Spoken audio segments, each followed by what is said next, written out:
All right, everybody. So welcome to our Friday webinar. As usual, I have got our CEO, Tim McGibbon. Hey, Tim, how are you? Hey, good. And we have also got Shannon Cummings, who is in the Learning and Development team at McGrath. Thank you so much for taking the time to be with us, Shannon. I'm really, really looking forward to your presentation. Likewise. I really need to know what you did last weekend and more importantly, why. Oh, so you've heard. I have. I've actually done some research on this very thing myself. But yeah. What do you know first, Leanne, before I start? Well, I know about Wim Hof and I know about the breathing. And I started to do some of the breathing exercises. But when they started to tell me to take cold showers and things, I just went, no, that's not for Leanne. Got you. So tell me about last weekend. Sure. So Leanne, look, I'm always on an endeavour to, better myself, both physically and mentally. And I came across Wim Hof from the Aubrey Marcus podcast, and he kept talking about his breathing techniques and how it's helped him in his life. And I thought, you know what? I want to investigate this a little bit further. And so about a month ago, I went and did a course. We learned the meditation and the breathing.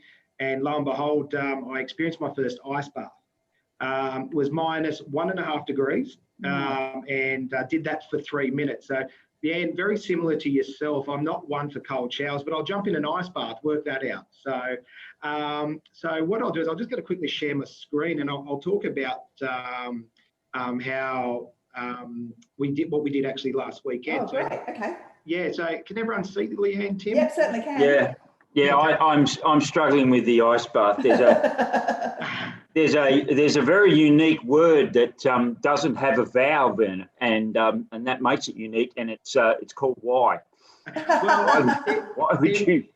Tim, we're going to get to that, mate. I'll do this. So Leanne, Tim. So I did the course, and I got so much out of it mentally and physically. So what happens is by doing the breathing technique, it actually alkalines your system. And so, sorry to get graphic, but I want to be a little bit vulnerable with everyone today. And I think that's what mental health is about, to be able to share. And if I can do that with yourself and Tim and anyone that's tuning in today, I think that's a really good start and an example of what we can do as individuals. So I myself have struggled a little bit with mental health issues in the past. Some of the repercussions from that were suffering from breathing, sinus issues, IBS and things like that. So in the last month since I've actually been doing it, I've really started to notice my breathing improving, my IBS settling. And so I thought, I want to actually push this a little bit further, Leanne. So anyway, I saw online there was a retreat coming up last weekend to go to the Snowy Mountains and to do the Wim Hof method. So we got to go down there, we got to do the breathing, we got to do the meditation. And then very first, after we did that, boom, they threw us straight into a cold lake. So 3 minutes within a cold lake down in Thredbo. Now, Leanne, I can see the expression on your face, and I'm glad that's the expression because I had quite a few of my mates try and tell me that it's spring down in the snow and it's warm. No. I can assure you it's not. Oh, man. So we... So what's the, I understand the breathing and the meditation. Yes. What is the point of the cold? So the cold therapy, what it does is, so we'll talk about it in depth later in the presentation, but what it does, Leanne, it actually puts the body under a little bit of stress. Now, the body can actually handle a little bit of stress. And what it does is Wim Hof realised at a young age that what happens is if we keep ourselves in comfort all the time, the body's not growing, we're not expanding. So his method is to take you out of comfort by putting you in the ice bath and making you discomfort, but making you be comfortable by being uncomfortable, if that makes sense. So, yeah, it does. It makes a lot of sense, although I make myself uncomfortable doing other things that don't require me to be cold.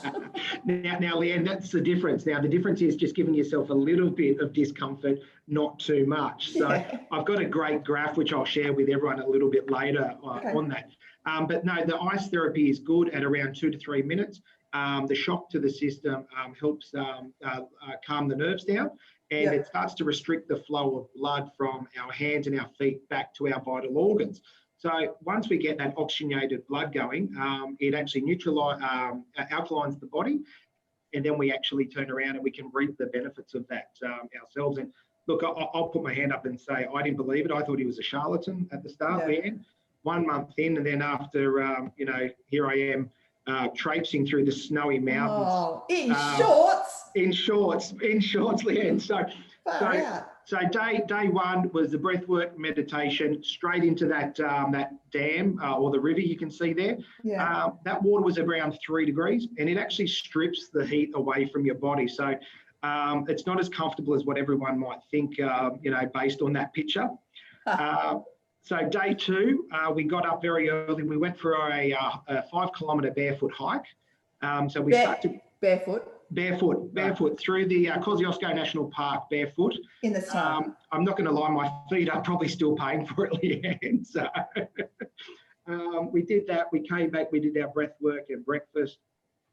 And then we then went for another swim, more theory work, and then we wrapped that day up. Now, day three is where where it all came together. So you can see from the 2 photos there, we actually had to hike 10 kilometres up to the summit of Kosciuszko. Right. It was a 10 kilometre round trip. It was in snowshoes. We actually had to do 4 river crossings barefoot. Now, the water was that deep, sometimes it came up to your short. So you can just imagine you're just there in the snow, it's 5 degrees with the wind chill hitting you, and your mind over matter work that you just learned from Wim Hof is starting to kick in. So that photo there on the left, that's us hiking up, and that's us there at the summit on the right-hand side. So I can guarantee Leanne and Tim, I did not just take my shirt off for the photo. I did do it. Look, it was.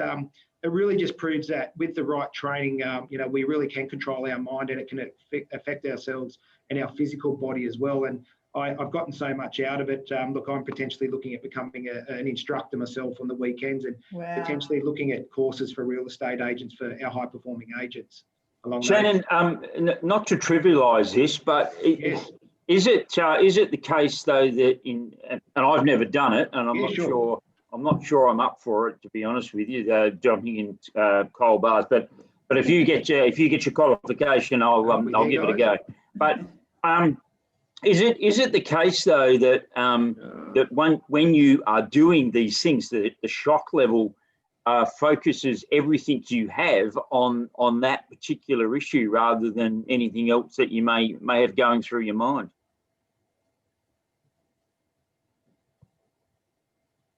I think Shannon might have frozen.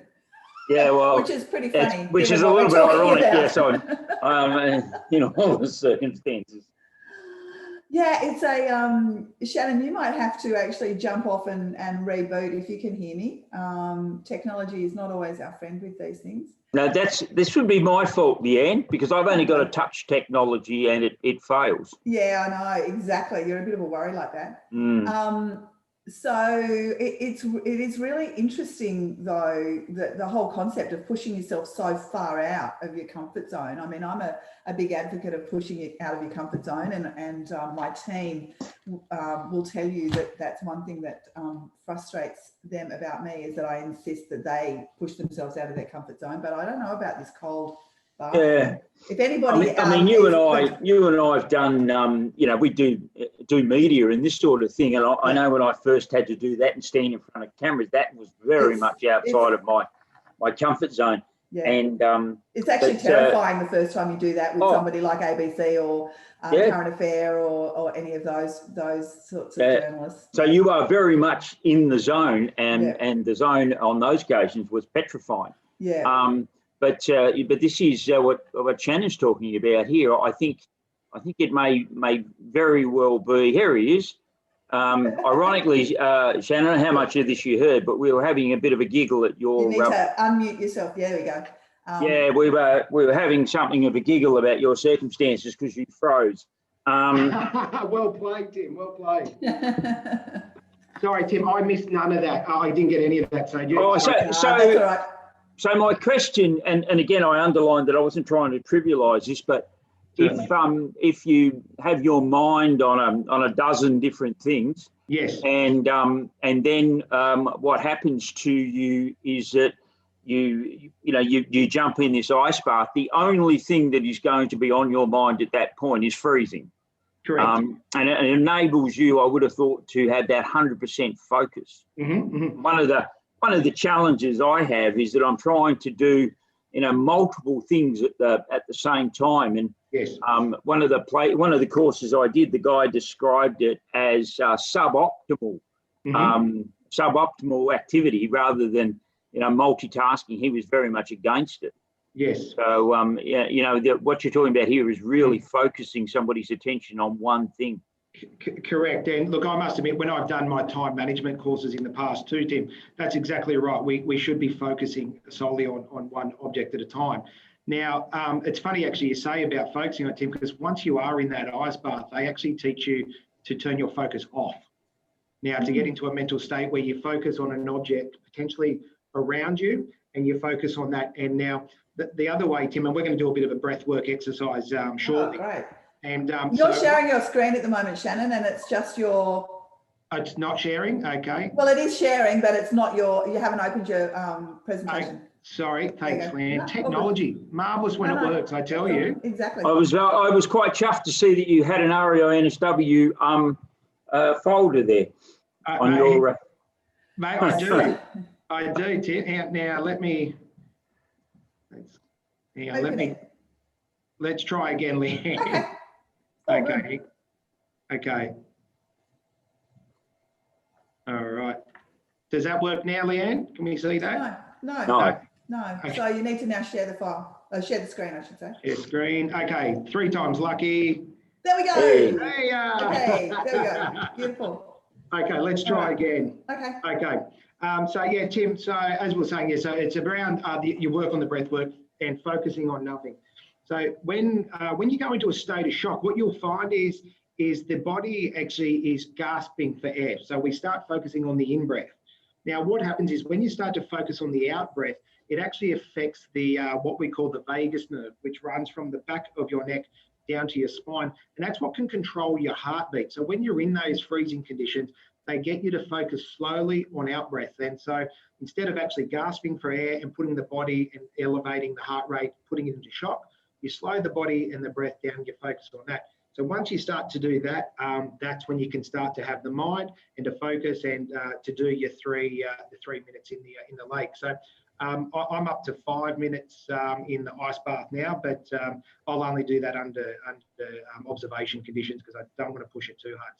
So yeah, really great observation there, Tim, most definitely. So now just on my last slide, yes. I want to share just a bit of a story about you. So you can see a gentleman there in a red parka. I was actually taking photos for the group and I was at the back. And Tim, it had nothing to do with my fitness level of me being at the back of the pack. It was solely for photos, okay? And out of nowhere, I just hear this gentleman, he comes running up out of nowhere and he's going, excuse me. And I said, yeah, and he goes, mate, what are you doing? You're half naked.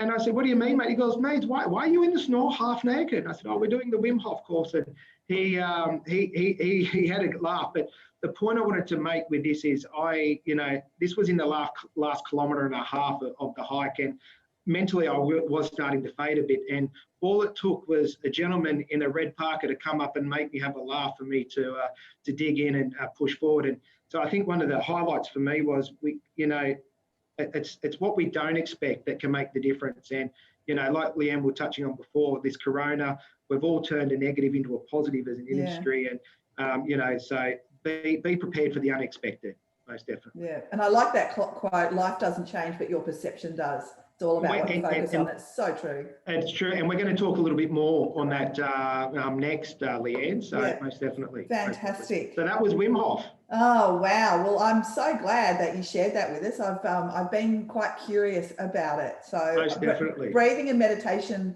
I can commit to. Ice baths, I don't know. We'll have to talk further. Done. So beers and ears. Yes. Tell me about that. Beers and ears. So, Leanne, as I touched on earlier, I'd gone through, some mental health issues myself, and I had to go through what we call the system. I had to be admitted to hospital for it, and I found the system. It's very clinical, and I really didn't resonate with the process, and it seemed to be more focused on cure than actually getting to the root cause. And once I went through that and I started sharing my story with some close friends, I started finding that it eased the conditions of whether it be anxiety or depression. And I thought, if we can start a movement as men, because let's be honest, Tim, you can probably agree with me, we don't talk. And there's been this stigmatism around that. So I wanted to change that stigmatism and create a group where we can all come together. I share ideas and we can actually talk about them. And I do it in a creative way, which is in a creative art space within Redfern. So now, one of the hardest things I found, Tim and Leanne, is trying to get bums on seats to get men to talk about mental health issues. Now, in the groups, you don't actually share anything. I tell my stories, how I overcome them, and I give people tools and that they can recognise within themselves in order to overcome depression or anxiety. And so I thought, right, how can I get guys to turn up to this talk? And I thought, beer, exactly, Leanne, exactly. So I would actually get a brewery to sponsor it. So as you arrived, you got a beer. Then you'd hear me talk, and we have one rule at Beers and Ears: if you get up, it's your shout. So you've got to bring back a beer for everyone else. So the idea is not to get sloshed. It's there to actually use the beer as an icebreaker. So the idea is have a beer, lend me your ear. So what I'll do is now, if you don't mind, before we get into it in depth, I'd like to do a bit of a quick, what we call a box breath. So this is, we've got the three of us in all separate locations at the moment. So if we start to do a bit of a breathing exercise to bring us all together. And what this is really good, I want anyone that's tuned in right now, this is a really good tool. Now, if you meet anyone, like I do get nervous. I was a little bit nervous before jumping on today's call. I just did a few rounds of this box breath. So I'll run through it and then we'll all do it together. So what we're going to do is we're going to breathe in for a count of 5 and I'll count us. Then we're going to hold that breath for a count of 5. We're going to exhale for a count of 5. And then once we've exhaled, we're going to hold our breath for 5 as well too. So Leanne, Tim, are you ready? Yep. Excellent. Okay. All right. I'm going to count us. So breathing in on 5. Ready? Breathe in, 2, 3, 4, 5, and hold 2, 3, 4, 5, and exhale 2, 3, 4, and 5, and just hold that breath 2, 3, 4, and 5, and back to normal breathing. Now, normally I would do that a set of 3. Now, don't get too caught up on the count of 5. You can do 3, you can do 6, whatever. It's whatever you start to feel comfortable with it. Leanne, you touched on the breathing earlier. I think if we can start to use this as a bit of a grounding, we are in a bit of a stressful situation, pull yourself out of that, do a few rounds of this, and it just starts to bring the mind. You can actually, I mean, I'm not stressed right now, but I do, you can feel that you feel a bit calmer. It does. Wim Hof says, get high on your own supply, and that's what this is about. So good little tip to remember if you are experiencing a little bit of stress, anxiety, think of your breath and we can work on that. So Tim, when you're focusing on too many things, focus on the breath and let's go from there, mate. All right. So now one of the other reasons that I got into Beers and Ears was I came across some alarming figures. Now I'd like to just touch this before we start for the fact that this kind of did shock me in regards to suicide rates in Australia. Now, last year, 3,122 people in Australia killed themselves. 70% of them were men. So if we're having a look at that, 45 men each week are actually taking their own life. Now, to me, that was a very alarming figure, and that's what motivated me more to start to work on the prevention piece for men to start talking about it. Now, another alarming stat here is, so men aged between 15 to 44, the leading cause of death is suicide. Now, the part that got me the most was like teenagers from 15 to 18.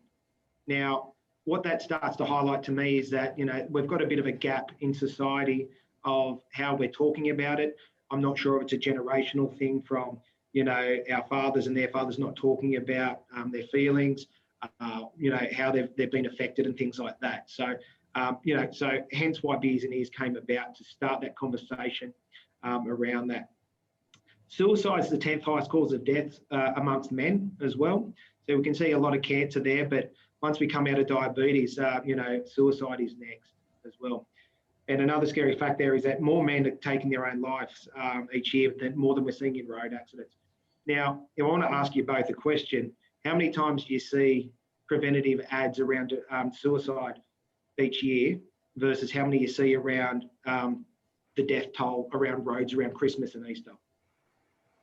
Yeah, exactly. I mean, I think there's a little bit more commentary about this right now as a result of Corona. Yes. But certainly nowhere near enough. That's right. Yeah, and I think to their credit, whilst it's probably nowhere near enough, but to most reports on suicide, they do give you the Beyond Blue and a few other numbers. Correct. So they do make something of an attempt, but it's clearly not enough. Those statistics are dreadful. They're horrifying.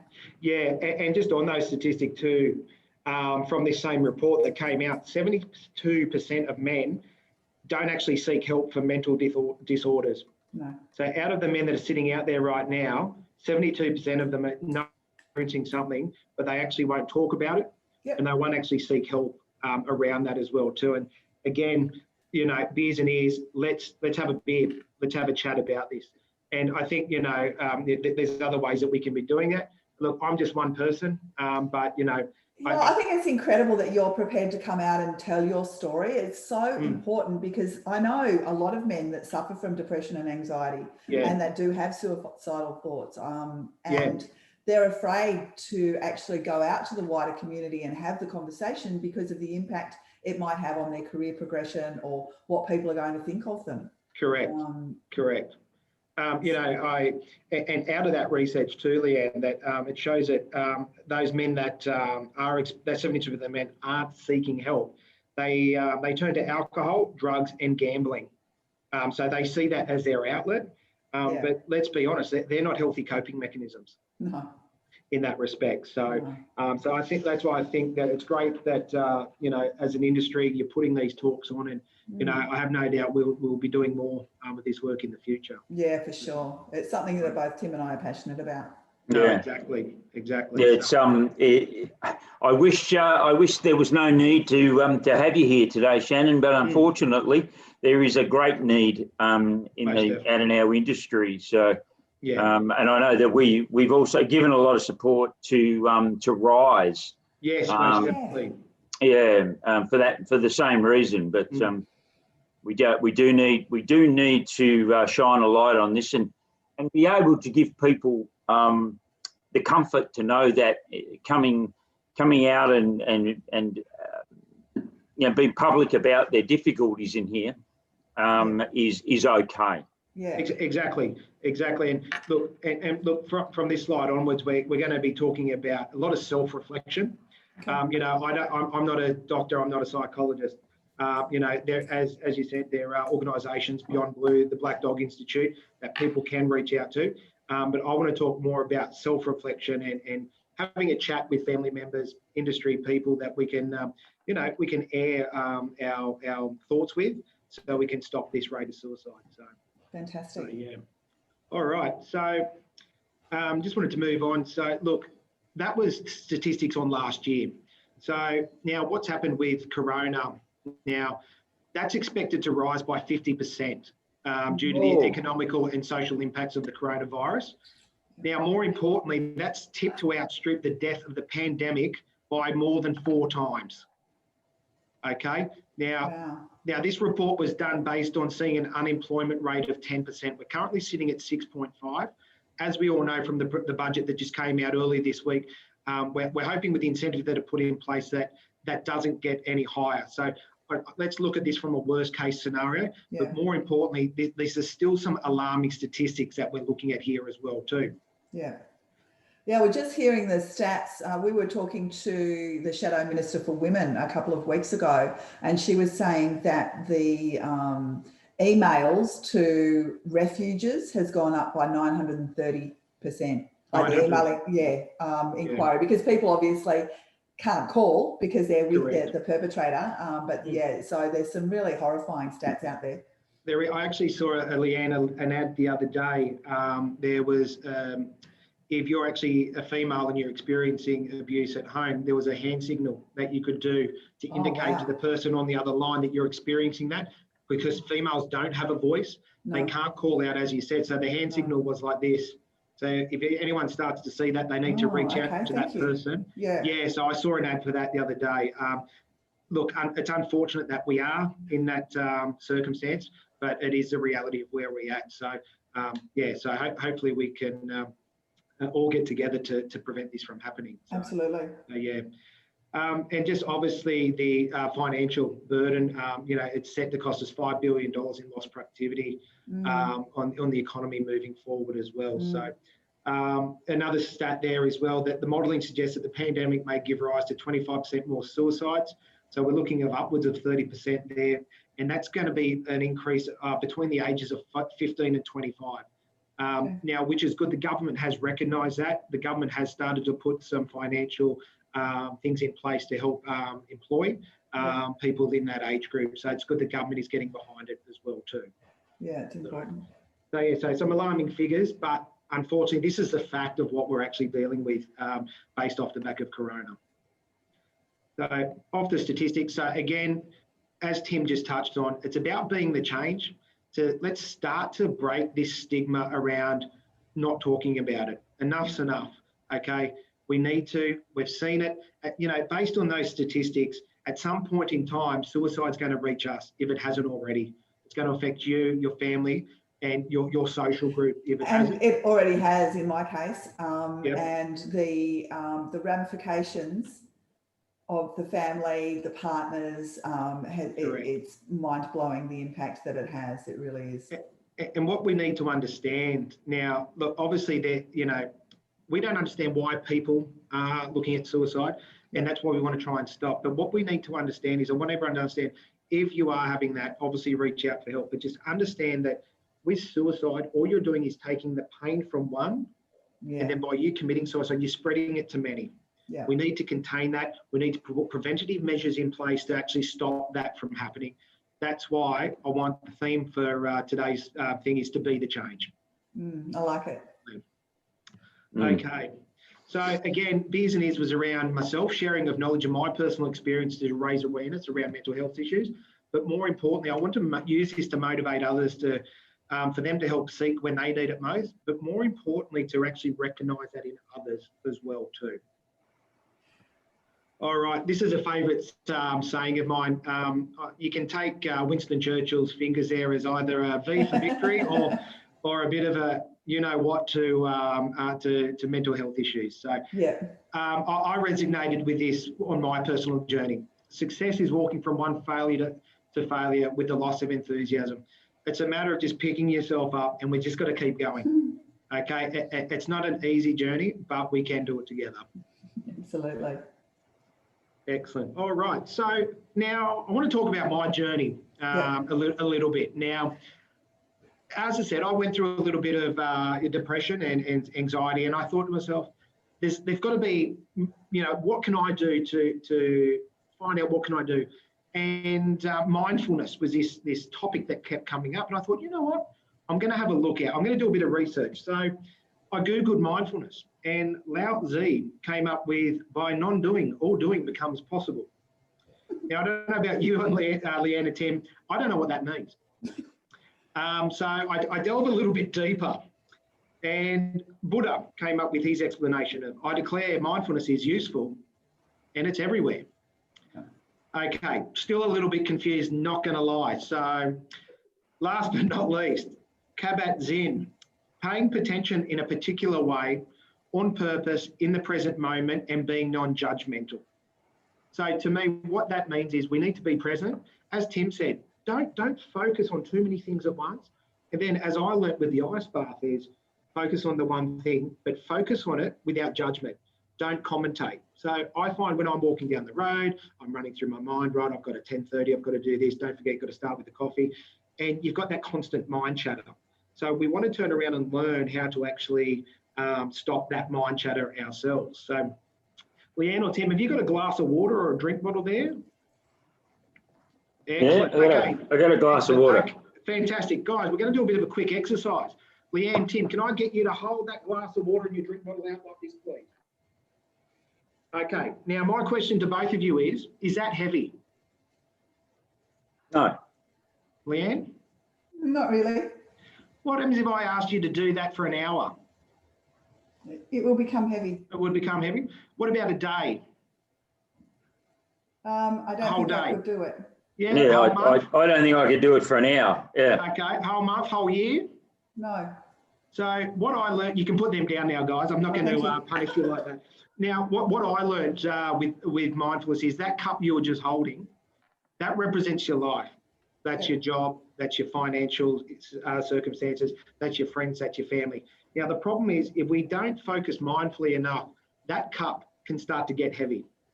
Now, mindfulness is about putting the cup down. Finding activities that you can do mindfully, where you can focus on one thing at a time. So my recommendation is to focus on mindful walking, to go for a walk and just focus on the walk. Turn your mind off, focus on the sun. Turn the podcast off. Turn the podcast off, Leanne. Exactly, unless it's the REI New South Wales podcast. Of course. Yeah, we at Lang & Simmons, we're involved in a project called Making Meditation Mainstream. Mm-hmm. And it is all about, taking the hippie trippy kind of thoughts about away and just focusing on the fact that it is mindfulness. But so many people keep saying to me, oh, Leanne, I can't sit still, I can't meditate. It's like, well, you don't actually have to sit still to meditate, right? Correct. That's exactly it, Leanne. And it's just being mindful, turning it off. Another great one, mindful eating. How many of us just sit down at the dinner table every night or at lunch and scoff our lunch because we've got a deadline? We've got to get that listing live. We've got to quickly get a compliance check before we do it, things like that. Now, actually just stop and appreciate the food, taste it. When was the last time we all tasted a meal properly? We don't usually do it unless we go out to a nice restaurant, things like that. So that's how we can start with mindfulness. As you said, take the religious hippie version of meditation and let's stick with mindful. So hence why I went down that path. Yeah. All right. So now with mindfulness, there's mindful listening and then there's mindful talking as well. Let's all be honest. We work in real estate. That's our job to talk, and it's more importantly our job to listen. But how do we actually do it mindfully? How can we do it in order to help a friend that may be going through something? Recently we had Are You OK Day. I was in one of our offices, and the office was celebrating Are You OK Day, and I know the girl that organised it. She just broke up from a long-term relationship with her partner, and she came in and you could visibly see she was shaken up. And then she dropped the cakes in. She's like, "Are you okay? I'll see you all at morning tea." Someone in that office said to her, "Are you okay?" And she nervously turned around and she laughed it off. She goes, "Oh, I'm okay." She wasn't. But that person that asked the question, they didn't know what to do. So that's why I think if we can just start to work on our listening skills, our talking skills, and get a better understanding, we can start to end this depression, this cycle that we're starting to see by just starting a conversation. So mindful listening. The first thing we want to focus on is giving the person the gift of airtime. Make it all about them. Give them time to express him or herself. Take the time to listen to their issues. Sometimes you'll find that the speaker will start to wander because they'll start to either realise they don't want to talk about the subject anymore. Always bring it back to the speaker. Refrain from actually speaking yourself. Try and stop asking questions, and don't lead the speaker to actually wrapping up quickly as well too. Always make it about them. With that as well too, when we're not talking, start to acknowledge them with facial expressions, by nodding, using little sayings, "I see, I understand," and don't acknowledge or lead the speaker again. I can't stipulate that enough. And again, if they run out of things to say, give them that time, give them that silence. A little sales trick I always learned many moons ago was, when you're asking for the listing, first to talk losers. Once you've asked for it, are you happy to sign with me today? It goes when you're having a mindful conversation with a friend. First to talk losers, let them fill the gap themselves. This is not just about people that might be struggling. This No. is just about being a good friend, a good employee, a good team member, a good real estate agent, right? Correct. And as you just touched on, Lee, and I think it's something we all need to focus on now, because some of us are all starting to come back to work now. And, you know, we need to have these mindful conversations. You know, I think, you know, it's been one of the priorities here at McGrath, making sure that mental health and whole well-being is a priority. And, you know, these are little exercises that can contribute to that as well too. Yeah, that's great. Okay. All right. The mindful conversation. We're all really good at conversation, but how do we actually do this mindfully? So again, obviously with conversation, it is two-way. We need to turn around and obviously put our mindful listening skills in place as well.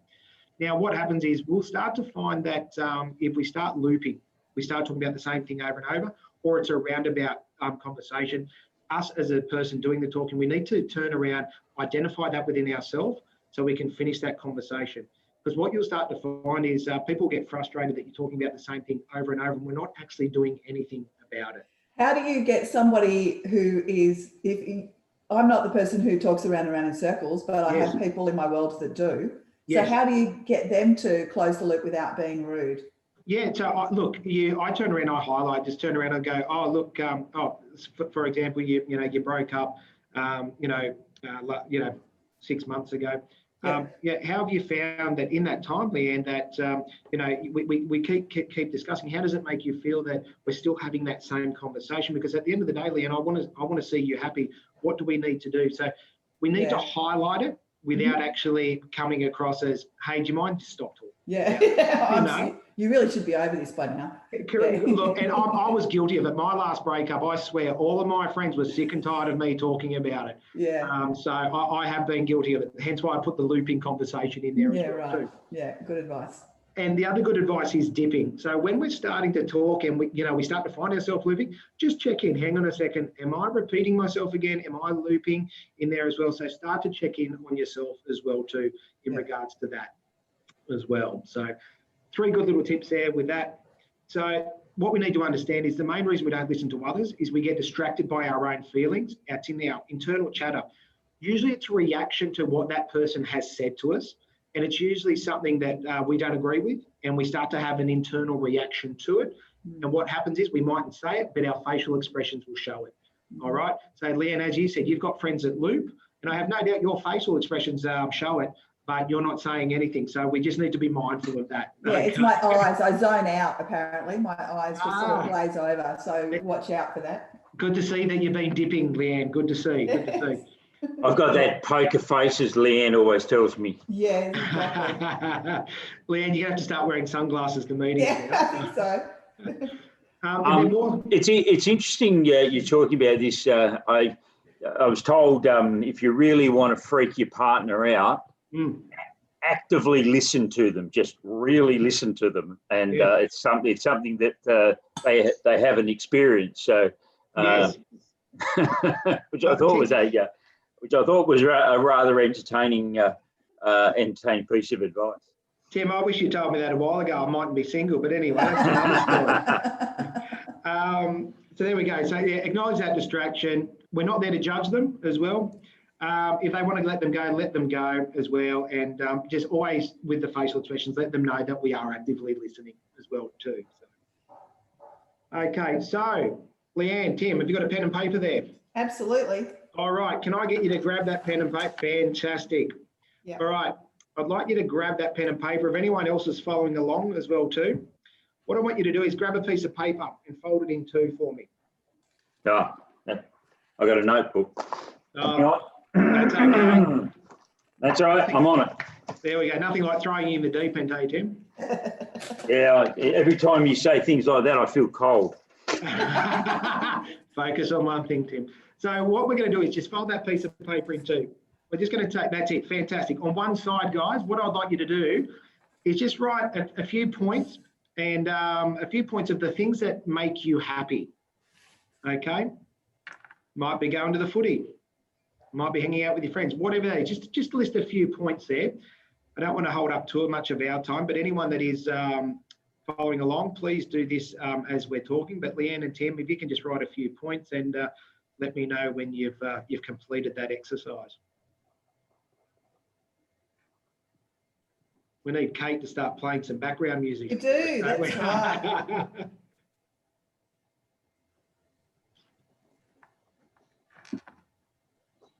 Okay. Okay. Yep. Excellent. All right. We'll just wait for Tim to finish up there. Excellent. We're always waiting for Tim. Yeah, well, let's be honest. Tim was the last one to join the Zoom call too, wasn't he? Yeah, he was. Absolutely. Okay, hold on to that little piece of paper. We're going to come back to that shortly. But if anyone else is following along, please complete that as we're going. So in order for us to turn around and minimise negativity in our life, we need to start to identify who we are. So we can start to identify who we are and to make ourselves a little bit better. So I want us to start asking ourselves some questions. So I've just turned around. I can't see the screen there. Tim, can you read that first one out for me, please, mate? No, hang on. If you could change one aspect of your life or personality, what would it be? Thank you, Leanne. Mine's half cut off by the Zoom. Yeah, screen. mine too. Thanks, Tim. Thank you, Leanne. No problem. Together. So around that change of that personality, what would you actually change? So we're really going to start asking questions now to delve into ourselves. Okay.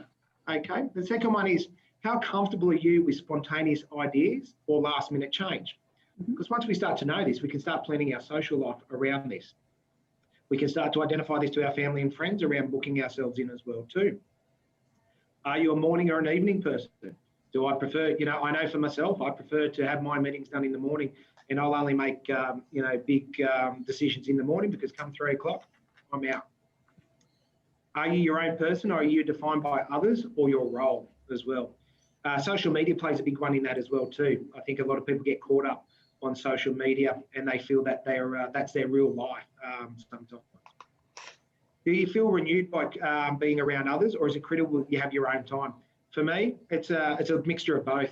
I enjoy being around others, but I've got to have that time to regenerate. I'll go and sit in an ice bath and do something silly like that. Do you persevere, or do you give up easily? How well do you perform under stress, really, as well? What would your perfect day look like? Obviously, that's outside of Monday to Friday or Monday to Saturday for us in real estate. So what's your perfect Sunday look like? Is there an area of your life you feel that's currently out of control? I think the pandemic plays a big role in that for us as well too, which we can identify. Do you work well under pressure, or do you tend to fall apart? Now, we work in a high profile, high impact industry. So, I think the majority of us do work under pressure, but I think for someone that's potentially getting new into the industry, that's something you'd really need to ask yourself as well too. Are you more of a thinker or of a feeler? You can ask my friends, they'll tell you I'm more of a feeler, but at work, you've got to have that logic head on your shoulders as well. So I think by following this, we get to a deeper understanding of ourselves. We can communicate this to family and friends and colleagues, and we can start to know, so then we can start to work better with that person as well too. So again, just more tools that we can start to use to identify who we are, and again, to start to prevent those negative thought patterns starting to creep in. All right, so now that we're starting to focus on the positives, let's now look at what suffering actually is. So we've got a better understanding of it, and we can start to identify it within ourselves as well. So with our suffering, there's actually 4 sources of that. The first one we actually look at here is under suffering. Oh God, computer's playing up on me. There we go. The first source of suffering is not actually getting what I want. The second one we're looking at is losing what I like or I love, whether that be an object or a loved one in there as well too. Number 3, being with what is unpleasant. So something that we start doing on a consistent... Like ice baths. Now, to you, that might be suffering, Leanne. To me, I see the positive in that. I know I'm going to get Tim, join me on one day. I'm making that my goal now, Leanne. Yeah, okay, cool. Yeah, I think I'm sorting out my sock drawer that day, actually. Yeah, understandably, Tim, understandably. And dealing with the mind and the body, everything that comes along with the suffering as well too. So now that we understand what suffering is, we need to start to understand when it starts happening in our life, so we can start eliminating that as well, or start eliminating the thoughts that we have around that. So what are some other things that contribute to suffering? By clinging, reacting, resisting, denying, or distracting the suffering itself. So once we start doing that, it actually starts to increase the suffering as well. All right, so let's start to look at some truths around the suffering as well too. So first of all, we need to acknowledge that suffering actually does exist. It is there. That's the very first step in recovery, by identifying that we are suffering right now. The second one is what's actually causing the suffering, to peel those layers away to get to that root cause of what the suffering actually is. To know that there is an end to suffering as well. We don't have to live it. There comes a time where it does actually end. And more importantly, how do we actually end that as well? So they're the 4 truths around suffering that we can start putting into place with ourselves around suffering and the truth of that as well. So another one I want to is, now, as we start talking about suffering and we start having these negative thoughts within our own mind, what we need to understand that thoughts are not actually facts, okay? So the first question you want to ask yourself is, this thought I'm having right now, is it actually true? Okay, because what you'll start to find is it actually a preconceived idea about something we think is going to happen in the future, or is it happening right now? Is the thought true? Second question is it absolutely true? Ask yourself again, are we preconceiving these ideas, or is it actually a true statement? Okay, so that's where the logic needs to come in. We need to take the personal side out of it. This is the importance of actually, when you're having these thoughts, of having a person you can have the conversation with, so we know if it's true or not. How does it that this thought make me feel? Is it positive? If it's negative, it's not serving you. So why are we having this thought? Easier said than done. So have that conversation with a loved one or a family member, or take it further, reach out to an organisation or a medical profession in there as well too. What would things be like if I didn't actually have these thoughts? Now, if we can ask ourselves these 4 questions around truth and suffering, I think we'd be in a much better place around that. And more importantly, envisage, if I wasn't having this thought, how would it be? So some good little points there that we can start to self-recognise with ourselves in there as well too. Okay, so that's suffering. We want to move on there. So back to our list. Leanne, Tim, have you got your pieces of paper there? Yep. Okay, well, I want you to turn that piece of paper over now for me if you can. All right, on the other side, can you please write down just a list of the things that you do every day, potentially on a weekly basis? I'll give you a few minutes to do that. Anyone who's listening in, take your time on this exercise. Start to make a list of all the things that you do every day. Now, Leanne and Tim, I'm not going to get you to share this with you. It's more of a self-understanding exercise. But hopefully, in a few seconds when we finish, you both have a bit of an aha moment with it. So take your time on that. I can already see where you're going here, my friend. Good, good. Tim, you finished there? Yeah, I have. And like Leanne, I can see where you're headed. Okay, open your page up. Open your page up fully. Mm-hmm. What's your first thought there, Leanne, Tim? I don't spend enough time doing the things that make me happy. Yeah. Same, Tim? Yeah. Yeah, there's a couple there that cheers me up that I'm actually there, but certainly not enough. Yeah. You know, even if it's just focusing on one a day, that really makes you happy. So at the end of the day, guys, make the day, don't count the days, make the days count. It's all about it. You know, life's a one-way street at the end of the day, really. We need to understand that. Yeah. All right. Yeah, that's a powerful exercise. Definitely. But so simple, Leanne. Anyone can do that. So, you know, anyone that's listening, feel free to use that in your next sales meeting or your team meeting. I will. You know, so we can work on total well-being. And the other one that I'm going to use, so if any of my team are watching, get ready for Thursday. If you would change one aspect of your personality, what would it be? I think that's a really powerful question to realise about yourself. So we're about to move on to the 4 V's now, Leanne, and I think you're going to get a lot more out of the second. We're almost at the end of the presentation, but I just want to focus on the 4 V's. So in our life, these are the main important aspects of our life we really need to focus on. It's knowing what we want in ourselves and then in the context of our life. So we can put it down to our values, views, virtues, and our vision. So what does that actually mean? So our values, that's our underlying values of what we find of value. For example, our job, our self-development, our family, potentially religion or cultural aspects in there as well. Now our views. our underlying views of our life, our relationships, our work in there as well. And it's just your over understanding of your views of them and your opinion of them as well too. Then we move on to our virtues, which is the underlying virtues, our morality and our ethics. What I might find appropriate might be a little bit different to yourself, Leanne and Tim. And this is a really important exercise that once we understand this, we can look for this in our partner as well too. Same with our virtues, the underlying virtues of, sorry, I said that one, sorry. Morality, ethics, yeah, sorry, my mistake. And the last one there is our vision. Where do you see your vision for the future? What are your goals, aspirations, and what do you feel your purpose in life is? Now, 4 very good questions, I think, is some great homework. And Leanne, hopefully you'll do this with your team as well. So watch out anyone on Thursday.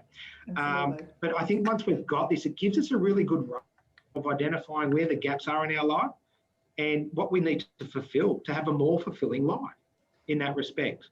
And again, you know, I've learned this myself, and having an understanding of what my 4 V's are to find that within my future partner as well. So just before we wrap up on beers and ears, and before we just quickly go into a few other points, what have I learned out of this as well? Around embracing change, I focus on what I can change. Sorry, Zoom's blocking my screen again, guys, if you can't tell. I am the controller of my power. I take calculated risks. I embrace change. I focus on what I can change. I live in the present. I live in the present and I focus on the future. I impress the right people. I learn from my mistakes. I learn from and support other people's success. That's a good one. I know failure is a part of success. I know greatness takes time. I am in control of my life. I acknowledge my thoughts, behaviours and emotions. And that was it. Yeah, beautiful. So the journey that I went on, that's what I came out the other side. And, you know, I think if we can take those points and start to realise them within ourselves, we can certainly help change other people in there as well too. So that was around the key learnings from Beers and Ears. That's the tip of the iceberg. I am looking at doing more Beers and Ears talks now that Corona has hit, and the restrictions are lowering. So watch this space. I'm just waiting for my good mate Chet at workshop to come back from Byron Bay, so then I can organise another course. Please let us know when you do so. We're happy to get it out to our network so people. Definitely, Leanne. I appreciate that. I appreciate that. So just in finishing, I just want to start to go into a little bit deeper into stress, how that affects the mind and the body, and you know what we can actually do to limit ourselves from that as well. So the first one I want to talk around is stress. So as I touched on before, around the ice bath. So we do actually need stress in a certain degree in order for us to grow. But most stress that we have psychologically is made up fictitiously about a potentially worst case scenario, about a future event that potentially has not happening. Again, it's all in the mind. Stress like that we want to try and avoid by realising it is occurring when we are resisting life itself. That list we just did around what makes it happen, by us resisting it, that's what's creating stress. There is something in life we are saying we don't want, something that should be different. They should be different, and we want to start to create that stress based on that thought. What that means is we're not in harmony with life, we are not accepting life, and this is what creates a lack of ease within our life itself. This is a precursor that creates dis-ease, and it starts to manifest. Who you believe you are creates a mindset around your inadequacies with this as well too, which creates the fight or flight environment, which means we're constantly looking for threats or stress within our life when we're in that fight or flight mindset as well. Now, the problem is if we don't address this, it restricts our outflow of life. This will then continue until we realise that life is what it is. So by me acknowledging that I'm creating this imbalance in my life, which then creates the unease within our system, which leads to dis-ease and stress. So when this starts to cascade, we need to undo this as well. We need to find freedom and the ability to do so. Now, I'd just like to refer back to our little cup exercise we did. It's about putting the cup down. in order for us to do that, that creates space. And in that space, it's the precursor for us to actually heal as well. By not letting go, it creates depression, guilt, and anger. And at the end of the day, all we are looking for is relief in that as well. So that was just a bit of an understanding of stress in there as well too. Mm. So with that stress, so I wanted to talk about hormesis. So what happened was they found with strains of wheat, when they injected it with a little bit of stress or a disease, the wheat germ itself actually started growing. So that's where Wim Hof's method came along, where if we put ourselves under a little bit of stress, we actually grow. But if we put in too much stress, we start to weaken. So again, Leanne, as you touched on, you get your stress elsewhere, but now we realise that's more along the lines of too much, where we just want it in little bits of increments so we can start to grow as ourselves in there as well. So this was one of the most powerful slides I got from Wim Hof that I wanted to share with everyone today. Okie doke. So now moving on to stress in the mind and the body. This is one of the important ones I think we need to understand. So what we need to understand is life is the way it is. What is wrong is with the narrative we start to put on life itself. So think about Shakespeare. Nothing is good nor bad, but thinking makes it so.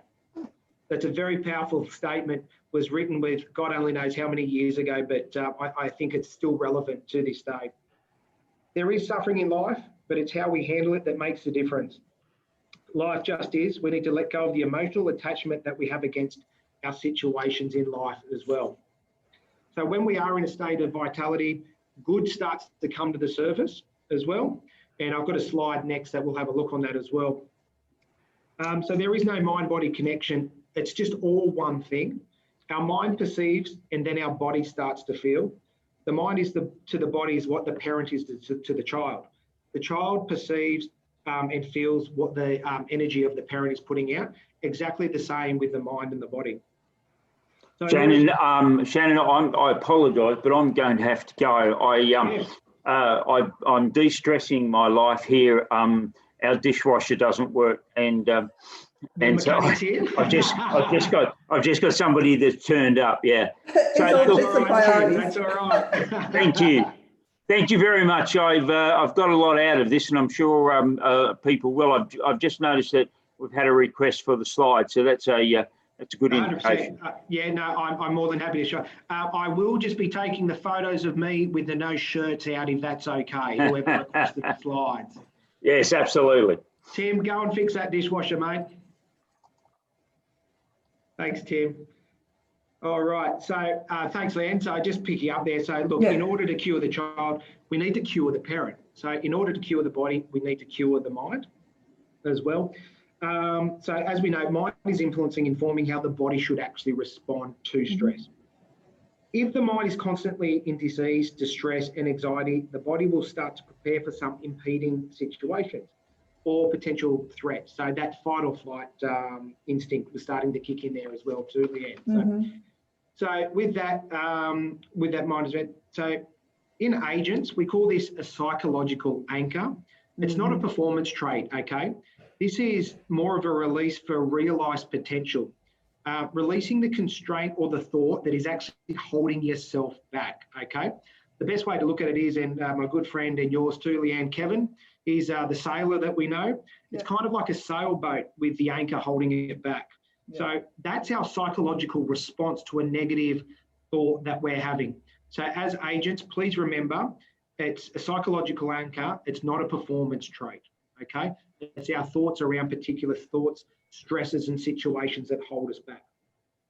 So I suppose the question we need to ask is, how can we not feel alone in a crisis such as Corona?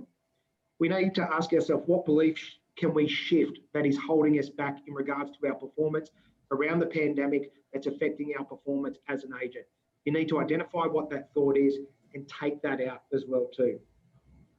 We need to understand it's not about creating a belief, it's the illusion of separation of that belief that's currently in the way of us achieving our success, whether it be personal, real estate, or in life in general as well, okay?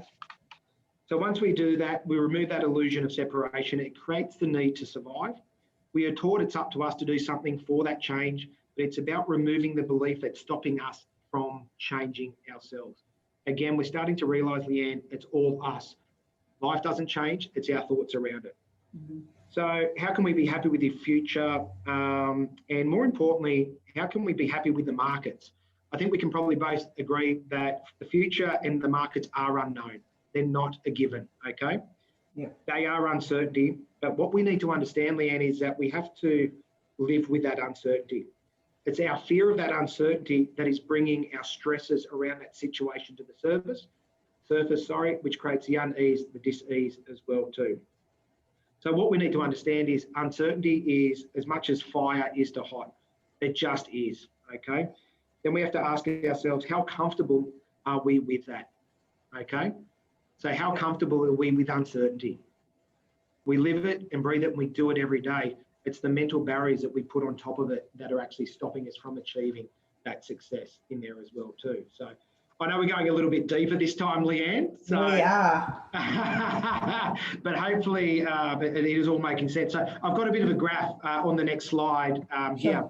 So we want to stay in what we call balance or homeostasis. That's with what we know and we understand.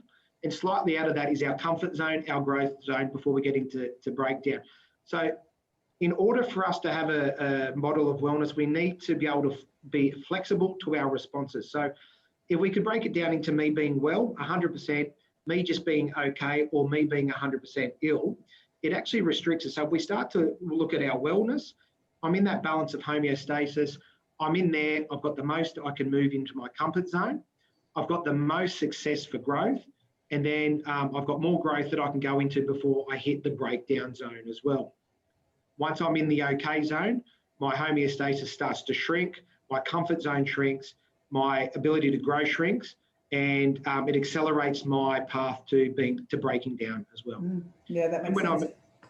When I'm ill, then we start to break that down, and it's the quickest road to having a breakdown. So I just really wanted to use this graph to highlight the importance of being in the right framework, mind, body, soul, and spirit in that respect in there as well too, Leanne.